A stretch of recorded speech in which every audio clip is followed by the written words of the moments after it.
Has mandado preguntas, entonces estoy completamente abierto al escenario de lo que me quieras preguntar. Lo que estás preguntando, porque solo me hablaste cuál es la incidencia de una sentencia que fue una sentencia muy importante, la 54-50, ¿verdad? Sí. Entonces, este, estamos hablando de esta sentencia que se dictó en la época del COVID sobre medidas a tomar para tomar precauciones con los presos, ¿verdad? Ujú. Exactamente es la sentencia sobre el expediente 5436. Ya, pero más o menos ese es el tenor, ¿verdad? Sí. Ese es el caso. Ya. Caso ponencia de la magistrada de Ledesma, donde yo tengo un fundamento de voto un poco duro, pero ahí lo tengo, ¿ya? Entonces, bueno, eh, estamos hablando un caso del 2020.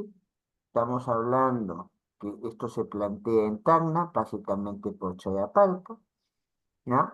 Y se proyecta una solución para todos los casos. El tribunal, ya te adelanto, de una manera hace bien, porque el derecho, ¿lo estás grabando o no estás grabando todavía? Sí, sí está grabando. Ya. A ver, el sentido del derecho y de los derechos es hoy, o debiera ser hoy con toda claridad, la protección de lo que se llama las necesidades humanas básicas de las personas, ¿no? Que esto no es una lista cerrada y es una lista variable. Lo- eh, Claramente después de la pandemia, la situación que estamos compartiendo tú y yo se ha convertido pues en una prácticamente una necesidad humana básica, ¿no? Entonces, ahora ya no, ya casi no existen teléfonos públicos en las ciudades y en los lugares más pequeños. También tenemos un celular o tenemos algo que funciona como una computadora, porque este celular, casi lo último que hacemos es llamar por teléfono. Lo que hacemos son dejar mensajes, tomar fotos y muchas veces mandar o hacer trabajos. Entonces, así van pasando con ciertas cuestiones que se hacen esenciales para el desarrollo, para la satisfacción, mm, para el desarrollo de nuestras capacidades y el desarrollo de nuestras capacidades, satisfacer estas necesidades humanas, ¿no? Eh, la educación, el trabajo, la vivienda, entonces la alimentación. O sea, sin esto no hay ya no solo subsistencia, sino no hay el desarrollo de un proyecto de vida, el desarrollo humano integral. Y obviamente la preocupación de todos los derechos tiene que estar más dirigida hacia una protección precisamente de aquellos que están en condiciones más desventajosas para poder satisfacer estas necesidades y en condiciones menos favorables para alcanzar ese desarrollo humano integral. Uno los llama los sectores vulnerables. Y uno de los sectores vulnerables por excelencia es el de las personas que están con privación de la libertad. Sea en Perú, donde el índice es muy alto por gente que está siendo procesada, ¿sí? O gente que ya tiene una sentencia. Entonces, y dentro de la gente procesada hay que distinguir porque no toda restricción de la libertad en un proceso es necesariamente una detención. Tú tienes desde la comparecencia, que tienes que ir ciertas veces a determinados, a una comisaría, un juzgado, una fiscalía, a poner tu registro, que aquí estoy, no me he ido del país, no me he ido de la ciudad, estoy, entonces esta situación. Em, la posibilidad también existe de lo que se llama la detención domiciliaria, que es lo que ha tenido durante buen tiempo el, el expresidente Kuczynski. Entonces, la manera de evitar que frente a las imputaciones de comisión de delitos que se le hace, entonces para que no se vaya, pues señor, usted se queda en su casa. Y en su casa puede hacer lo que quiere. ¿ya? Pero no puede salir de su casa salvo que haya una autorización expresa del juez o de la juez. Hay también lo que son los impedimentos de salida del país, ¿no? Entonces, me puedo mover desde la Concordia hasta Huepí. Huepí es el límite que tenemos arriba con Ecuador y Colombia, y la Concordia es el límite que tenemos con Tacna. Entonces, vamos a ver por todo el territorio del Estado peruano sin mayor problema, pero no puedo salir del país, ¿no? Y en algún momento en el Perú se ha querido materializar la práctica de grilletes, que es muy común en algunos otros países, ¿ya? Pero en el Perú no ha tenido éxito por una serie de consideraciones. Eh, en el Perú no se acostumbra a usar prácticas de trabajo comunal. Un, un claro ejemplo es el de un cantante, jefe de una banda, primero, después que cantó, banda musical solo, y cantó después como solista, Boy George, de un grupo que se llamaba Culture Club, exitoso en la década de los 80. Bueno, para la justicia inglesa cometió un delito, pero un delito no muy grave, y que lo hicieron barrer las calles. Entonces, no toda restricción de la libertad personal es casi. Pero es cierto que en el Perú el índice de personas que a las cuales se le aplica detenciones preliminares y que se convierten después en prisión preventiva es bastante alto. Ujú. Y copan un porcentaje muy alto de quienes están en centros penitenciarios. Entonces, ¿qué es lo que ocurre en esta coyuntura en particular? COVID. La epidemia del COVID, que si tomamos en cuenta lo que acaba de informar hace unos días un especialista, el doctor Quispe, uno de los estudiosos sobre estos temas, acaba de informar que en los Estados Unidos parecería que estaría dándose una nueva cepa de COVID y habría que prepararse por lo que eventualmente podría venir. En esa situación, bueno, ¿qué hacemos? El Perú tiene lamentablemente un serio problema de instalación de infraestructura penitenciaria. Hay cárceles que cuentan con 4 o 5 veces más las personas este, con las que deberían tener, y tanto en cárceles de hombres como en cárceles de mujeres. La sobrepoblación lleva a situaciones tan terribles que hay presos o presas que duermen no en una celda, duermen en los pisos del pabellón, con un colchón que se pone y por el cual muchas veces, dado el alto, hay funcionarios muy honestos en el Instituto Nacional Penitenciario, pero también hay de los otros. Entonces, hay que pagar incluso por el colchón para poder dormir en el piso de un pasillo de La Paz. En ese escenario viene precisamente de Chayapalca la preocupación de una persona cuyo nombre no se identifica, como te habrás dado cuenta, se ponen las letras nomás del nombre y los apellidos, y que dice, bueno, ¿qué nos hacemos si aquí con este clima de hacinamiento que vivimos viene el COVID? Puede ser un caldo de cultivo para que el índice, que fue muy alto en el caso peruano, de fallecidos por COVID en proporción de la población que tenemos. Entonces, ¿qué hacemos para poder controlar eso? Entonces, la ponente hace una serie de propuestas, bien intencionadas sin duda, pero si has revisado la sentencia, verás que el tiempo lamentablemente terminó dándome la razón. Eh, un juez, una juez, Y sobre todo si es un juez que está, o jueza que está defendiendo o que busca defender la cabal vigencia de derechos, siempre respetando los derechos de los otros. Un juez, una jueza que está buscando limitar el poder que pueda tener alguna persona, alguna institución, alguna autoridad, eh, siempre se va a encontrar con que hay la ilusión de poder plantear cosas que no necesariamente en los hechos se vayan a cumplir.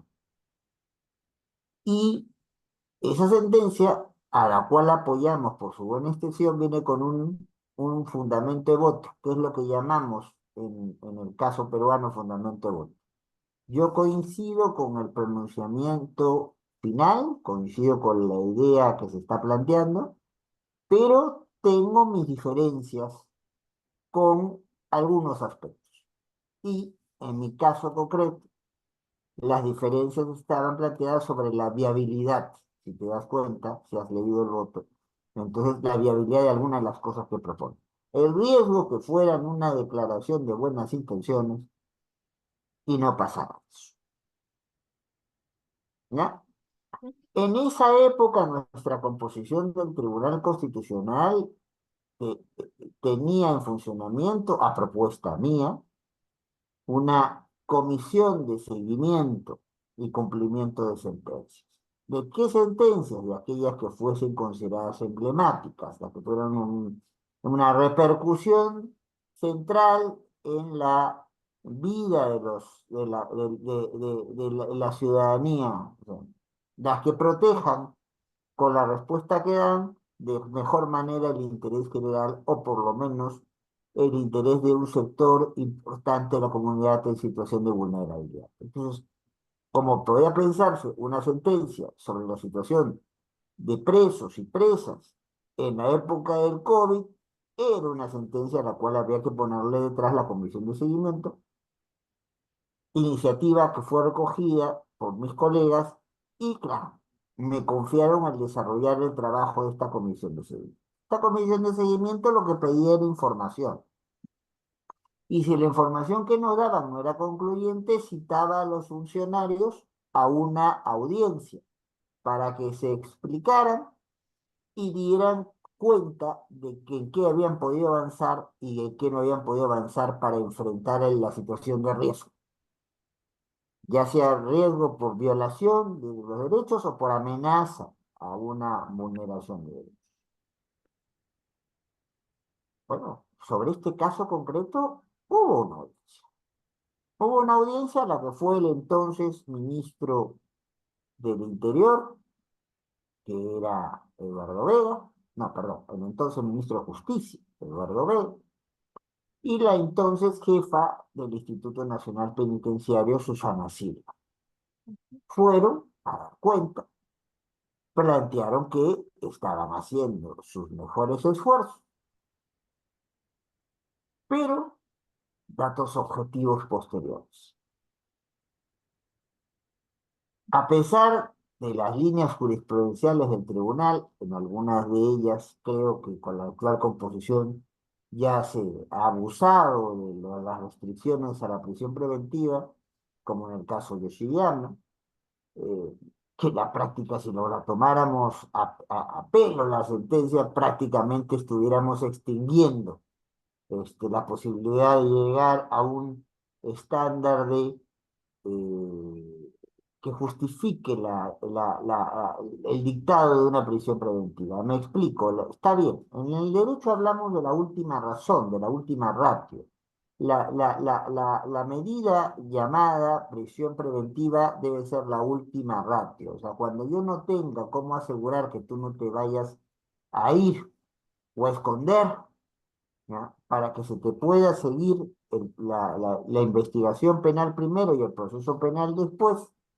Entonces lo que se hace es, ya, cuando hay el riesgo por tu vinculación con el comportamiento delictivo tiene una proyección de sanción, lo que llamamos los abogados la prognosis de la pena, y tu comportamiento puede significar que no se pueda realizar el proceso, que haya obstáculos para realizar el proceso o que haya un riesgo de fuga, entonces cuando se dan esas características, lo dice no solo la jurisprudencia del Tribunal Constitucional, sino el Código Procesal Penal, prisión, Bien.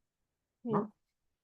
Y doctor, Y en algunos casos ha exagerado la nota por la prisión preventiva, es cierto, pero ya de ahí plantear lo que planteaba la sentencia nos lleva a la constatación de lo que pasó. Van a la audiencia dos personas, hasta donde yo tengo entendido, honorables, intachables, bien intencionadas, nos dicen qué avances han tenido, los esfuerzos que han hecho, pero ¿se ha construido algún centro penitenciario más desde el momento que se emitió la sentencia hasta hoy? no.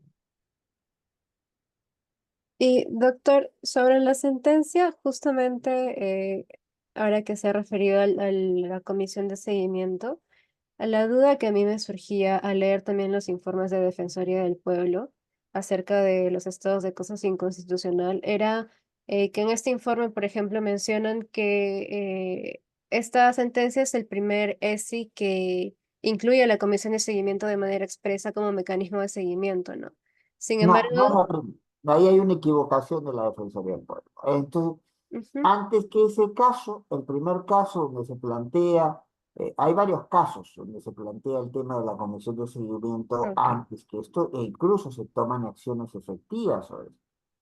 Uno de esos casos es el caso de las hermanas Ciesa.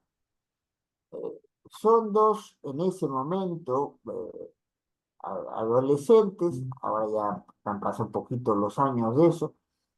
Las hermanas Ciesa terminaban sus estudios primarios en un pueblo en la región Amazonas, a 4 horas de la ciudad de Bagua Grande. Dato que parece menor. Pero ¿qué ocurre? En el pueblo no había colegio que enseñe educación secundaria. Y si ellas querían estudiar educación secundaria, tenían que irse 4 horas por la selva, que obviamente no tiene ni carteles, ni luces, ni hay botecitos disponibles las 24 horas para movilizarse, ¿verdad? Entonces, 4 horas de ida para su enseñanza de noche y 4 horas de vuelta. Con lo cual, en la práctica, ¿qué le están diciendo? Hermanas Ciesa, ustedes no tienen la posibilidad de poder estudiar secundaria. Y si no tiene secundaria, vamos a lo mismo. No se satisface una necesidad humana básica. No puede desarrollar su proyecto de vida. De repente, si ellas quieren estudiar una carrera profesional o un oficio o una carrera técnica, no lo pueden hacer porque tienes que tener secundaria. Entonces, ¿qué decisión se toma en esa sentencia? Se toma la decisión de que tiene que hacerse una, al Ministerio de Educación, y el Ministerio de Educación cumplió, hacer un mapeo de qué lugares del país la educación pública, porque a la educación privada no le puedes obligar a que tenga necesariamente ser mixta, le puedes sugerir, pero no puedes obligar, qué colegios de educación pública están a lo largo del país donde solamente hay enseñanza secundaria para hombres y no para mujeres. Mm, ¿Mm? Entonces se les pidió que se haga un registro de eso y que progresivamente se vaya materializando la educación secundaria en todos los colegios del país, en aquellas zonas donde había con esta terrible situación, este terrible estereotipo que todavía subsiste en algunas partes del país. El estereotipo de que las mujeres están para la casa, que a lo más tienen que tener una formación básica y se dedicarán a la casa, se dedicarán a los cultivos, se dedicarán a las labores vinculadas con eso, pero paremos de contar. Entonces, frente a esa situación injusta, arbitraria, por donde lo veas, con la sentencia se obligó a hacer este mapa y la exigencia era que siguieran materializándose espacios de educación secundaria en colegios públicos donde no existía ese espacio para mujeres. También Entonces, la comisión de seguimiento lo cita, también hay una audiencia, y en esa audiencia se nos muestra, o funcionarios del Ministerio de Educación de aquel momento nos muestran avances. ok. El problema, Entonces, el la, problema todavía no terminó, porque es que la comisión de seguimiento ha hecho bastante más cosas. mm, Y el gran problema es, con todo respeto, soy muy amigo de los actuales miembros del Tribunal Constitucional, pero más amigo soy de la verdad. La comisión de seguimiento se ha paralizado completamente con ok. la nueva composición del tribunal, o sea, con la actual composición. Porque también No, tengo entendido que, disculpe, que luego de que se emite, por ejemplo, esta sentencia de acerca de los penales, también se crea un sistema de supervisión. Y entonces ahí estaba mi pregunta, ¿cuál es la distinción o cuál es la particularidad de este sistema de supervisión a diferencia de la comisión de seguimiento? no, a ver, el sistema de supervisión es una obligación que se les establece a las autoridades penitenciarias, Ya. ¿ya?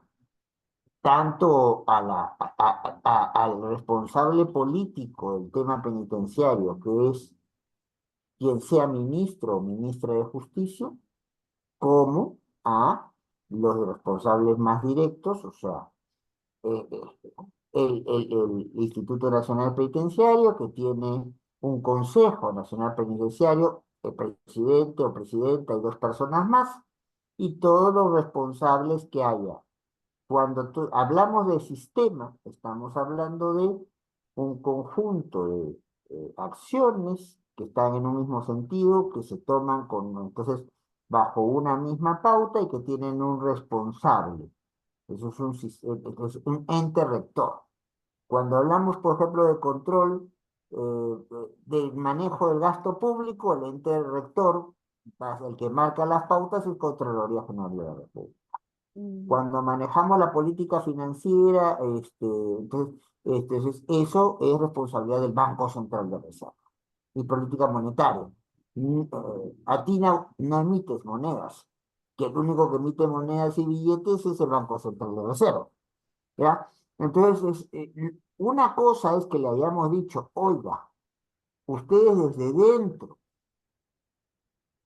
tienen que asegurarse que esto funcione mejor dentro de las pautas que se le plantean, y otra es la posibilidad que tiene el tribunal para que sus sentencias no sean papel mojado en tinta, sino que tengas la posibilidad de ir mirando. Y esa no es una práctica nueva. Nosotros no la inventamos. Nosotros, o sea, yo cuando la propuse no la inventé. Hay experiencias sobre eso. Experiencias a nivel del escenario convencional. La Corte Interamericana tiene establecido desde hace muchos años, establecido por ciertos casos que tenían que ver con el Perú, por cierto. Entonces, y el Perú es uno de los principales convocados a esas sesiones. Es más, ahora se le está pidiendo, a propósito de esta norma que se está aprobando, que buscaría precisar cómo se entiende aquello de los delitos de lesa humanidad, ya ya la Comisión Interamericana está pidiendo un informe a propósito del caso Barrios Altos, La Cantuta, y los casos Barrios Altos, La Cantuta. No te llame la atención que eso termine en una de las comisiones de seguimiento y cumplimiento que tiene la Corte Interamericana, mm, ¿no? Países como Colombia tienen comisión de seguimiento. Su Corte Constitucional tiene lo que se le llama las sentencias de cumplimiento, y que y han instalado sobre ciertos casos la posibilidad de que algunos magistrados, no como era en el caso peruano, un responsable con un equipo de asesores que lo apoyen, eh, y siguen con los problemas que siempre es hacer cumplir algunas sentencias, siguen tras ellos. O sea, lo preocupante, entonces, no es que se le pida a cada institución que asegure el cumplimiento de la sentencia y a la vez el tribunal trate de garantizar dicho cumplimiento. Lo preocupante es que, teniendo instaurado el mecanismo del tribunal, incluido en su momento en el reglamento del propio tribunal, ya como una dependencia más del tribunal, como el tribunal tiene hasta hoy y sigue funcionando su centro de estudios constitucionales, una dependencia con responsabilidades específicas. Usted tiene que promover investigación, usted tiene que sistematizar jurisprudencia, usted lo que tiene que hacer es conferencias, cursos para poder precisamente difundir, dar a conocer la jurisprudencia o intercambiar criterios sobre estas situaciones. Eh, Así se creó pues la Comisión de Seguimiento y Mm, no funciona. Desde que salimos del tribunal en el 2022 no funciona la comisión. claro, y se supone que esta comisión de seguimiento es la que le hace, o sea, valga la redundancia, seguimiento hasta el próximo año, que es donde termina el plazo, creo, porque había un plazo de implementación para reducir los niveles de hacinamiento hasta el 2025. Claro, la sentencia puso un plazo. La sentencia puso un plazo. En otras sentencias donde ha entrado la comisión de seguimiento, el caso de las hermanas Ciesa, el caso que no te he comentado y que creo que es un caso muy importante que tiene que ver con lenguas originarias, que es el caso de Díaz Cáceres de Tinoco. Ahí, el plazo de intervención de la comisión de seguimiento no siempre ha sido el mismo, depende de la complejidad del tema que se quería enfrentar. En algún caso incluso no se puso plazo. ¿Ya? Se dejó abierta la posibilidad que la comisión de seguimiento pudiera hacer su labor independientemente del tiempo que hubiera transcurrido, tomando en cuenta la complejidad de la materia que se estaba buscando poner en práctica, ¿no? Que estaba buscando que funcione. Sí, pues, en este caso en particular, en esta sentencia, se dice, la comisión de seguimiento va a tener 5 años Ujú. para trabajar el tema. El caso es un caso fechado en 2020, pero si mal no recuerdo, resuelto en 2021. Eh, y pasó el 2021, pasó el 2022, pasó el 2023, estamos ya en junio de 2024 y desde el 2022 por lo menos no se hace absolutamente nada. Mm. Desde junio del 22 que nosotros nos fuimos, con todo respeto, cariño a los actuales miembros del tribunal. Entonces, es más, acabo de terminar de participar virtualmente, obviamente, en un Congreso Nacional de Derecho Administrativo donde ha estado presente el presidente del tribunal y entonces, como expositor incluso, pero con lo cual demuestra que no es un problema de mala relación, es un problema de que no le han puesto prioridad a esto.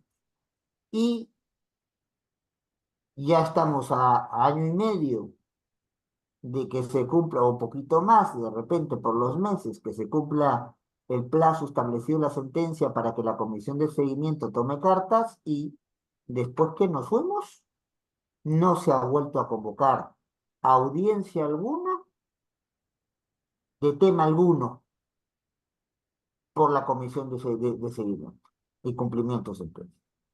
La comisión en los hechos hoy no existe. Y entonces, digamos que después de los cambios en el Tribunal Constitucional en el 2022, esta comisión deja de actuar, ¿no? O sea, durante el tiempo que usted estuvo, sí hubo estos pedidos de informe, porque incluso yo los solicité en la página del Tribunal Constitucional y sí me llegaron estos informes del 2021 hasta el 2022. Y justamente esa era una de las preguntas que yo tenía, ¿no? Porque de los últimos 2 años, 2023, 2024, no hay informes, no hay nada, ¿no? Entonces mi duda era, ya no se realizan estos pedidos No, de no se están información. realizando. En los hechos, la comisión no existe. Mm. Y en el tiempo que usted estuvo y que hubo me dijo que solamente hubo una audiencia, ¿no? No, no, no, no. A ver. Hubo una audiencia en el caso del tema penitenciario. Ya. En otros casos hubo también audiencia. En el caso de las hermanas Ciesa hubo audiencia.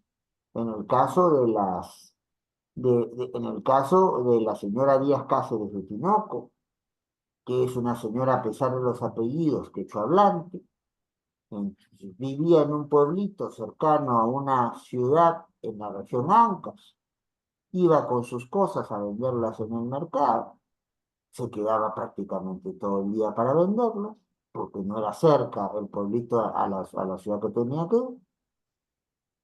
Un buen día la municipalidad le presenta un papel en castellano a una quechua hablante y le dice, fírmalo. Y ella, pues, firma.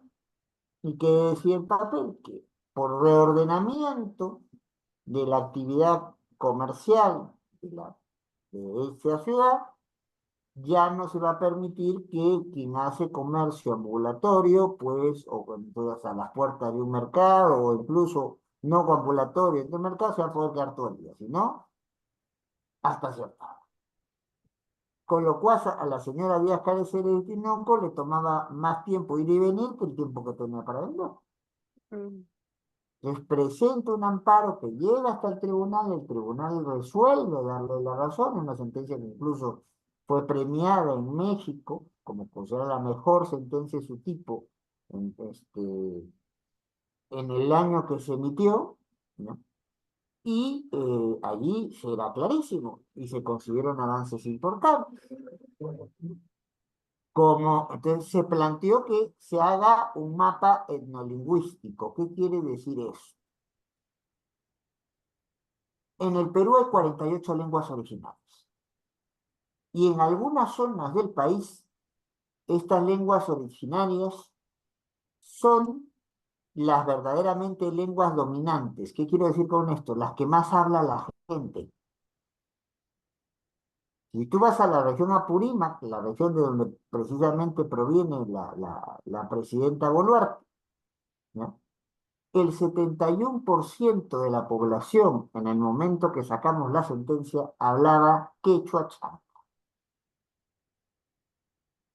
¿Cuántos documentos públicos había en quechua cham en Apurímac? Ninguno. ¿Cuántos funcionarios estaban preparados para prestar servicios en lengua quechua chanca? Pues muy pocos. claro. Entonces, ¿qué se hizo? Se dijo, no, se hace el mapa, se determina, porque además la Constitución es muy clara. El idioma oficial es el castellano, pero en las zonas donde haya otros idiomas que son predominantes, también ese es un idioma oficial. Claro. ¿Ya? Entonces, yo fui a Bancay con la ministra de Educación de aquel momento y estaba hasta el gobernador regional de aquel momento y a todos capacitándolos en Quichachaca. Y se hicieron otros cursos en otra parte del país. Entre un apoyo, no, perdón, era la ministra de Cultura, por el Viceministerio de Interculturalidad, pero con apoyo del Ministerio de Educación, porque hay una dependencia del Ministerio de Educación que es la que estructura cursos. El Ministerio de Cultura se preocupa en tanto en cuanto hay sectores de pueblos originarios con lenguas originarias, tiene su Viceministerio de Interculturalidad. Pero claro, el Ministerio de Cultura no es formalmente quien diseña cursos de capacitación cuando se trata de capacitación de niveles escolares, obviamente quien los tiene que diseñar es el Ministerio de Educación. Mm, Más, anécdota, Abancay no tiene aeropuerto y comenzó a caer tienes que ir a Cusco, ¿ya? Por tierra para ir a tomar el avión, o tienes que ir por la ruta contraria para ir por tierra más de 24 horas a Lima. Y la ministra, cuando se quiso regresar, se quedó varada entre Abancay y Cusco por las heladas, y yo llegué un día después en un bus cama que me tuve que tomar desde Abancay a Lima.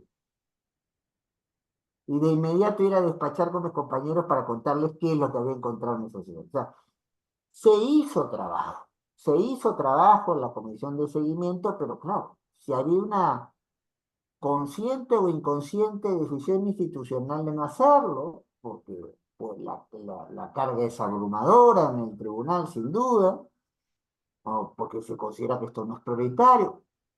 habría que preguntarles directamente, pues, a los 6 magistrados y la magistrada que en este momento están en funciones en el tribunal.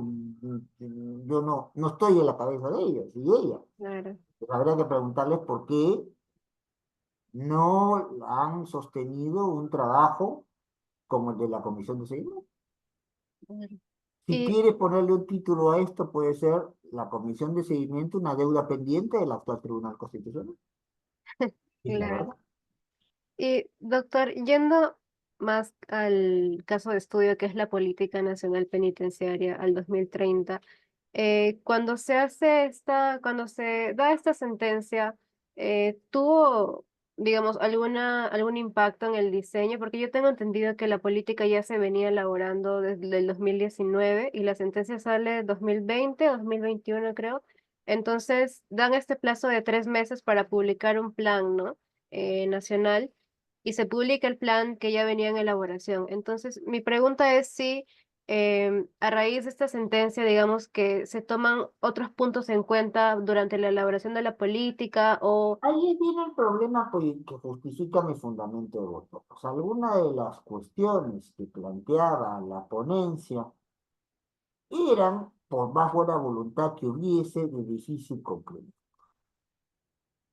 ¿no? Yo creo, cuando fueron a hacernos el informe a través de la audiencia y con la documentación abundante que nos mandaron en su momento, que por lo menos durante esa gestión de ese ministro y esa jefa de la oficina del Instituto Nacional Penitenciario, hubo intención de hacer cosas y se avanzaron algunas cosas. Ahora ha habido tanta rotación en la función pública que no podría yo dar cuenta sobre si el avance es significativo, si se han sostenido líneas de política penitenciaria. Ahí, sobre política penitenciaria, hay una serie de expertos, ¿no? Con la cual, e incluso algunos que son politólogos y sociólogos, ¿no? Eh, Otros son abogados de formación, pero hay gente que tiene expertise en el tema penitenciario y podría ver si realmente cuánto es lo que se ha avanzado. La percepción ya, como alguien que no está en el Tribunal Constitucional hace, van a ser 2 años, justamente ya fueron 2 años en estos días, es que no se ha avanzado mucho, por no decir las cosas siguen como estaban, ¿no? claro. Y entonces me dice que en el caso de la implementación no han habido avances significativos, ¿no? No Y creo, no los veo, no claro, somos informados de eso, por lo menos. Además, hay ciertas medidas que de haberse tomado habrían trascendido, ¿verdad? Si se hubieran claro. construido nuevos centros penitenciarios, se sabría. Si Ujú. habría el redimensionamiento para que en una cárcel prevista para 1.800 personas ahora entren 2.400, se sabría. Y, pero también en la sentencia hablan digamos, claro, tiene que ver el tema del presupuesto, ¿no? Con el MEF. Y por lo que yo veía en la política nacional, por ejemplo, anteriormente se les daba 9.000 soles por preso y creo que ahora son 20.000 soles, ¿no?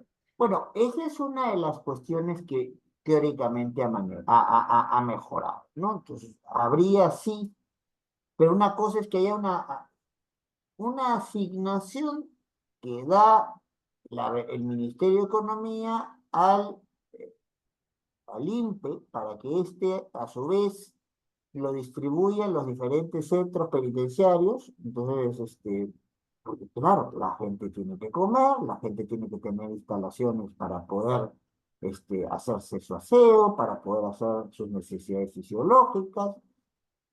Lo óptimo es que si queremos una verdadera resocialización de quien está detenido, ya sea en una situación de procesado o con mayor razón, si es una situación ya de sentenciado, entonces tenga a su alcance pues posibilidades que le permitan rehabilitar ciertos tipos de trabajo, cierto acceso a educación, Hay gente que ha terminado la primaria y la secundaria o que ha hecho cursos universitarios en la cárcel. Mm, Hay gente que, obviamente, están todo lo que es el sistema de cocinas que hay en la cárcel. Tiene que haber instalaciones de duchas, ¿no? Entonces, tiene que haber instalaciones de retretes, y en buen estado, porque ninguna de estas cosas dura toda la vida, ¿verdad? O sea, tienen un tiempo de duración. Eh, no sabría, no tengo yo el dato exacto de ver cómo se está invirtiendo. De que hay una mayor asignación presupuestal por preso, la hay. ujú. Y por presa, la hay. Pero no podría yo en este momento aseverar si se está invirtiendo mejor, porque ahí tenemos otro problema, y esto llama la deformación de profesor de Derecho Administrativo. El problema no es solamente la asignación del dinero, el problema es la gobernanza y la gestión. Me explico. La gobernanza es el grupo humano y las estrategias que ese grupo humano tiene que tener para saber hacer lo que le toca manejar. Y la gestión ya son las acciones específicas que se toman. Entonces, si no hay buena gobernanza, no va a haber buena gestión. Y si no hay buena gestión, parte de ese dinero o no se gasta o se gasta mal. Ok, Ya. Sobre eso no podría decirte. Sí, lo que podemos afirmar es el dato objetivo. ¿Se claro, recibe más dinero por preso antes que en el 2020 o 2021? Sí. ¿Se claro. está gastando mejor? ¿Se está gastando todo? ¿Cómo se está gastando? Yo en este momento no tengo esa información. Ok. Entonces, usted más que nada, digamos que estuvo presente en el tema en el momento del diseño de esta política a raíz de la sentencia, ¿no? Claro, claro. Y o sea, esto se venía desarrollando y no sé si usted sabe si es que, por ejemplo, porque yo tengo entendido que en la sentencia, en el expediente, el tribunal incide en ciertos puntos importantes, ¿no? A tomar en cuenta. ¿Usted sabe si estos puntos son incorporados al diseño de la política o si ya venían Bueno, siendo según los tomados? informes, yo tengo tengo la data hasta el momento que fui magistrado. De ahí, por motivos obvios, no la tengo. Y habría que haber, hasta donde tengo entendido, la comisión de seguimiento en los hechos no funciona, ¿ya?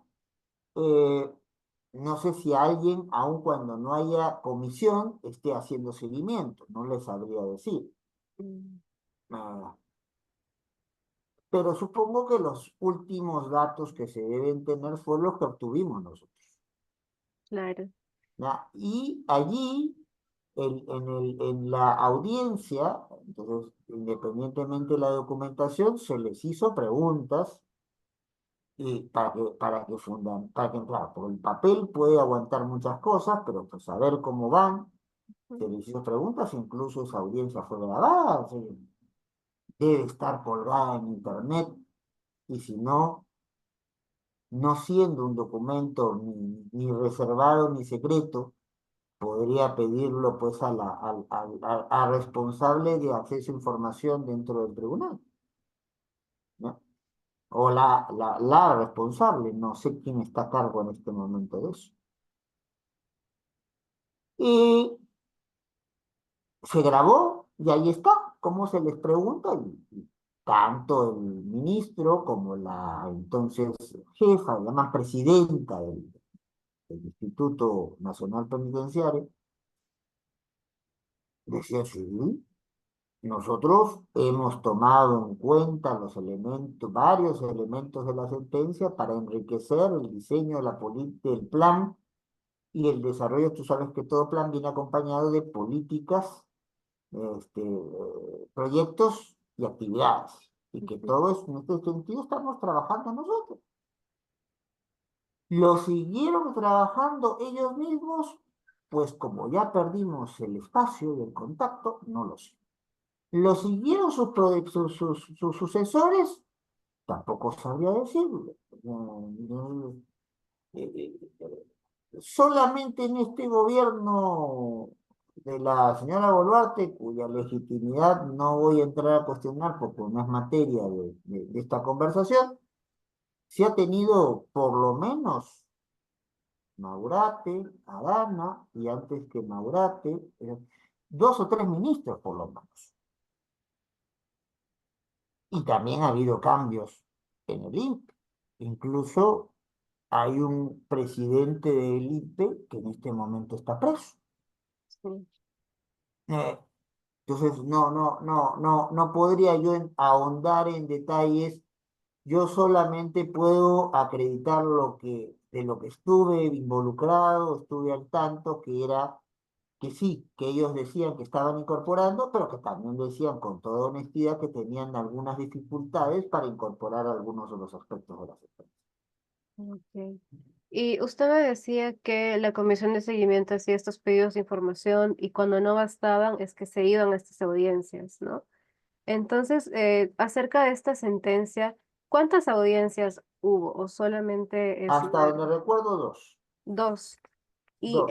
en estas participaban el ministro de Justicia y la directora del INPE. ¿Y qué otros actores más, por ejemplo? ¿O solamente ellos? Ellos iban acompañados por un equipo de asesores y funcionarios, ¿ah? No es que estuvieran ellos solos. Ojo, esto se hizo de manera virtual. Recuerda que estábamos en plena pandemia. Ujú. Pero yo sí vi una buena disposición en el entonces ministro y en la entonces presidenta del Instituto Nacional Penitenciario. ¿Ya? Entonces, nos enviaron documentación, se presentaron los dos, cosa que, por ejemplo, en otros temas no pasó. Por ejemplo, cuando fue el caso, las audiencias de las hermanas y esa, no fue quien fuera ministro o ministra, fue una directora general. Entonces, en este caso en particular, vi desde el sector justicia la mejor disposición a atender el tema.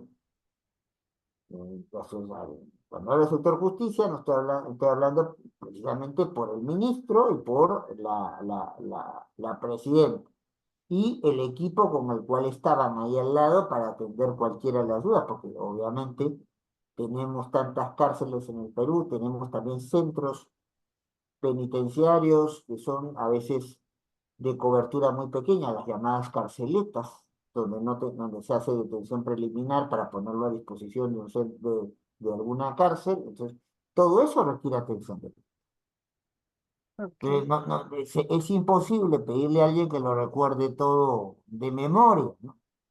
Y menos en una época tan acuciosa como la pandemia del COVID. Entonces, eh, que fueron con un equipo de gente, sí. Ahora, que podíamos verlos, bueno, las pantallas en esas épocas, no sé si tú has estudiado la época de pandemia, no eran precisamente pantallas muy grandes. O sea, yo no te puedo decir si fueron 100 si fueron 10 o fueron 5, pero de que estaban con sus equipos de apoyo, estaban con sus equipos. Ok. Y también en los informes mencionan que el Consejo Nacional de Política Criminal conforma un grupo de trabajo para también hacerle seguimiento a esta sentencia, ¿no? Es que ese es el espacio adecuado. Miren, ahora vamos a hablar, vamos a explicar cuál es la estructura. El ministerio es el Ministerio de Justicia y Derechos Humanos. Ujú. Y tiene ese, en el ámbito de lo que es justicia, entonces tiene dos organismos con cierta autonomía, pero que están adscritos, o sea, tienen dependencia económica de líneas al sector justicia. Uno de ellos es registros públicos y el otro es el INPE. Ok. SUNARCO, se llama la Superintendencia Nacional de Registros Públicos y el INPE. El INPE entonces se maneja con cierta libertad, pero de todas maneras, quien es presidente o presidenta del instituto tiene que darle cuentas a quien es ministro o ministra.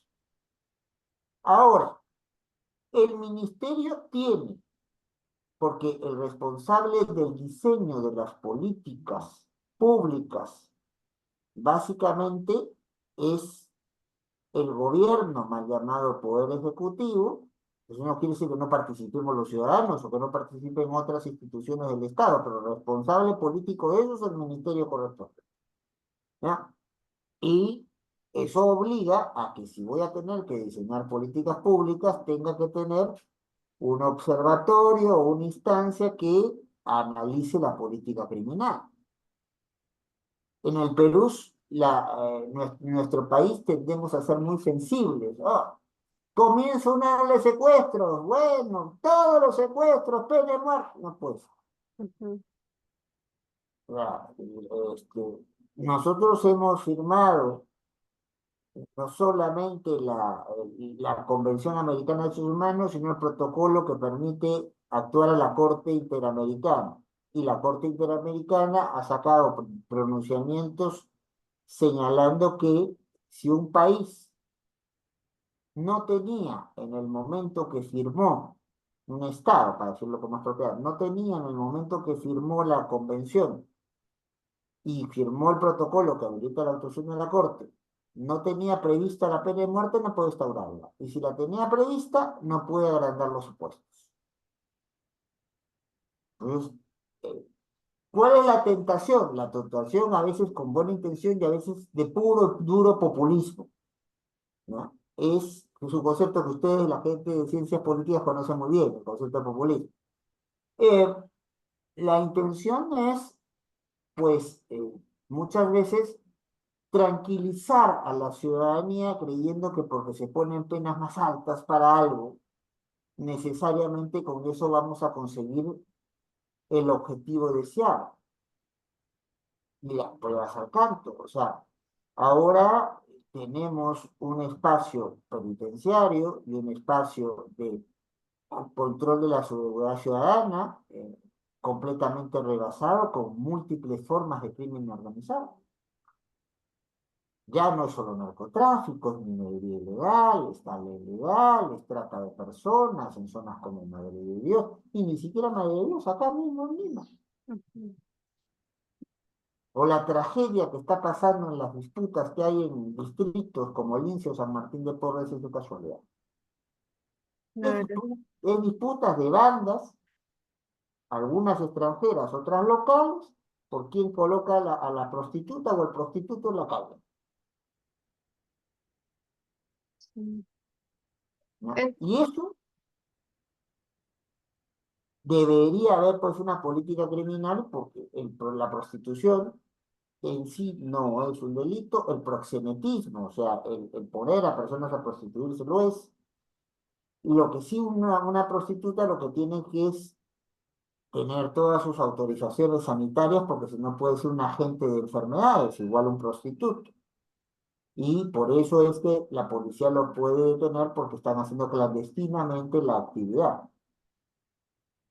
Que hay abusos policiales todo el tiempo, lo sabemos, ¿no? Entonces, y que no se controlan debidamente, también lo sabemos.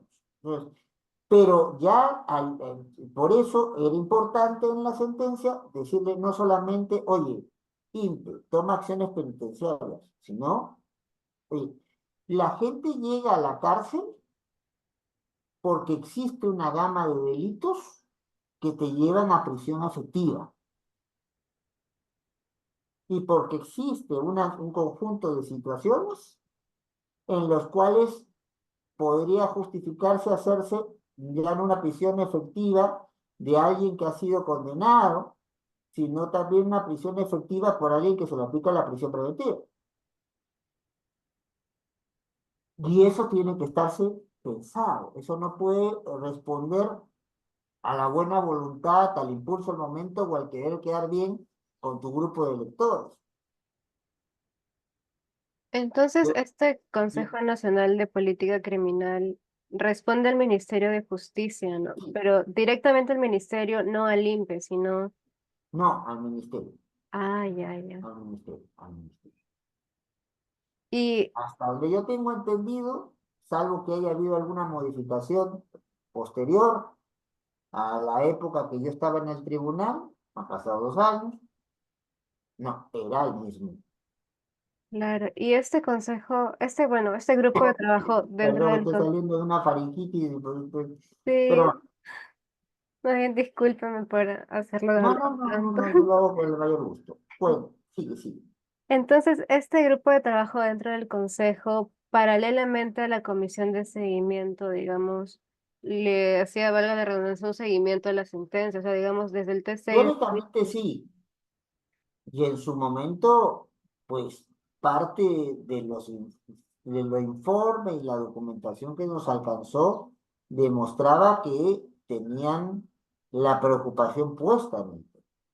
Mm, Han pasado 2 años. En ese momento, quien era presidente, entonces ya no lo es.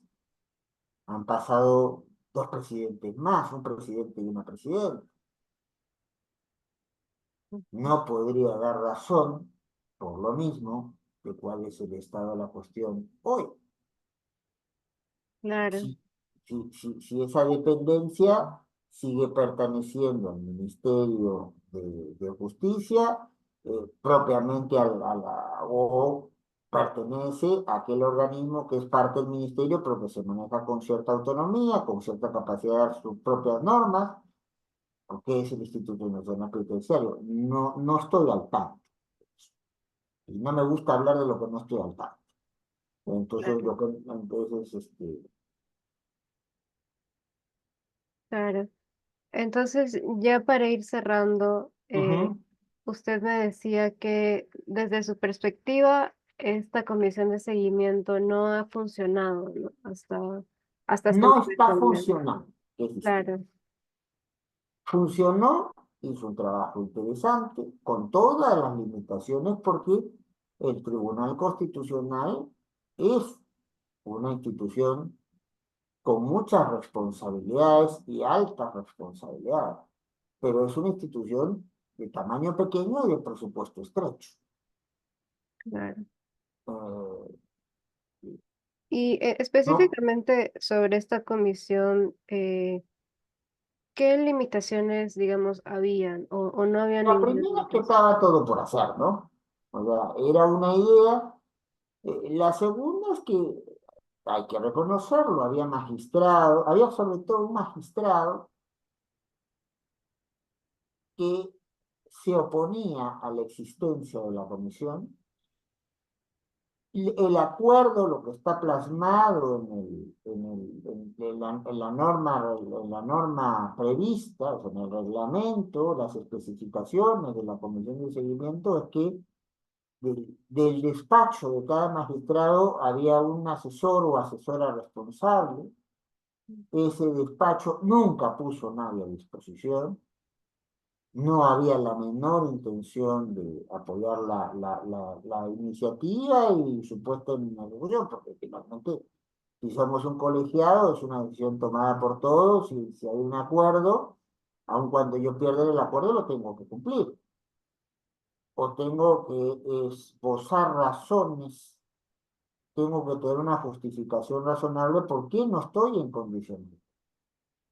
Entonces, esta comisión me dice, la integraban un asesor responsable de cada...